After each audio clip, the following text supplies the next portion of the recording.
আমার করা বাজার না হলে নাকি ট্রিট একদমই জমবে না। আমার কিছু খুদে ফলোয়ার্স আছে, তাদের আমি বাসায় ইনভাইট করেছিলাম, ওরা আসবে কাল, এজন্য আমি আপুকে নিয়ে রাতে একটু বাইরে গিয়েছিলাম। তো আসসালামু আলাইকুম, কেমন আছেন সবাই? আপনাদের সাথে কুশলাদি বিনিময়টা সেরে নিই। আমি তো আলহামদুলিল্লাহ ভালোই আছি। ইনভাইট যখন আমারই করা, এজন্য আমি সব কিছু কেনাকাটা করছিলাম।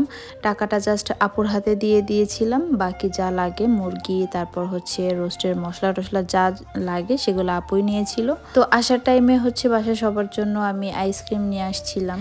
এত পরিমাণ গরম যে শুধু আমরা না, গাছের ফল ফলালিগুলোও অতিষ্ঠ হয়ে গেছে।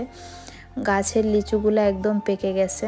তো আমি আর ভাইয়া হচ্ছে গাছের লিচুগুলা পাড়ার উদ্দেশ্যে বাসার পেছনে যাচ্ছিলাম। তো যাওয়ার সময় দেখলাম পেঁয়াজ রাখার ঘরে বস্তাবন্দি করা পেঁয়াজ রাখা। এগুলো হচ্ছে আমাদের ক্ষেতের পেঁয়াজ। তো এগুলা যদি এভাবেই বস্তা বাঁধা থাকে তাহলে এগুলো মাত্র কয়েকদিনের মধ্যে সব নষ্ট হয়ে যাবে। এজন্য হচ্ছে ভাইয়া এটা খুলে ফ্লোরে মেলে রাখলো, কারণ যাতে এগুলো নষ্ট না হয়। আর শুধুমাত্র এগুলাই না, আমাদের পেঁয়াজের আরও একটা ঘর আছে, ওখানে অনেক পেঁয়াজ থাকে। তো ওই পেঁয়াজের ঘরটা পুরো লাট হয়ে আছে, মানে ভরে গেছে। এই জন্য হচ্ছে এই 2 বস্তা এখানেই রাখা হলো। তো ওখানের কাজটা শেষ করে ভাইয়া লিচু গাছে উঠে লিচু পাড়তে শুরু করলো। লিচুগুলো সব পাখিতে খেয়ে নিচ্ছিল। কাঠবিড়ালিতে তো ইচ্ছা মতো খেয়েছে। প্রচুর লিচু হয়েছিল, প্রচুর। আর এত মিষ্টি যে কাউকে আসলে না খাওয়ালে সে বুঝতে পারবে না যে এই লিচুগুলো এতটা মিষ্টি। তো ভাইয়া আমাকে উপর থেকে পেরে পেরে দিচ্ছিল, আর আমি ওগুলো সাইড করে রাখছিলাম। লিচু আমার সব থেকে পছন্দের ফল। সো এত মিষ্টি সুস্বাদু লিচু দেখে তো আর চুপ করে বসে থাকা যায় না। গাছের নিচে থেকেই আমি অনেকগুলা খেয়েছি, আবার বাসায় এসেও সবাই একসাথে বসে খেলাম।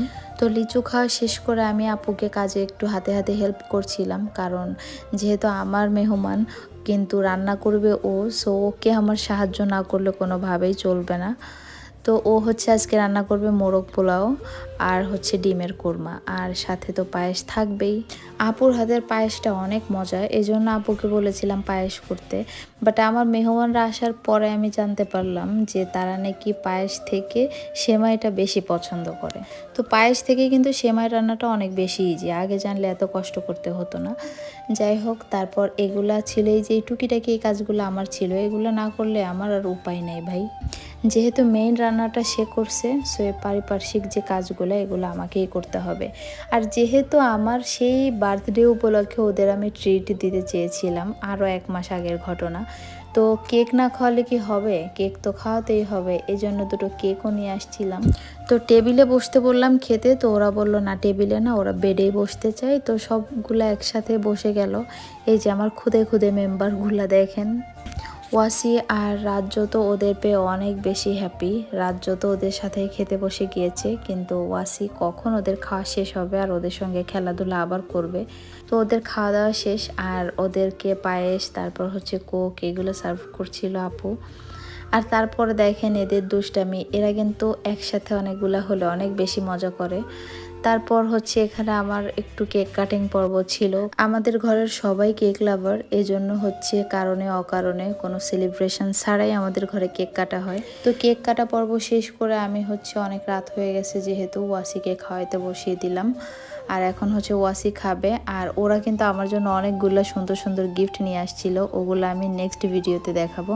তো আজকের মতো এটাই ছিল আমার আজকের ব্লগ। তো নেক্সট আবার দেখা হবে, ততদিনের জন্য বাই, থ্যাংকস ফর ওয়াচিং, আল্লাহ হাফেজ অ্যান্ড টাটা।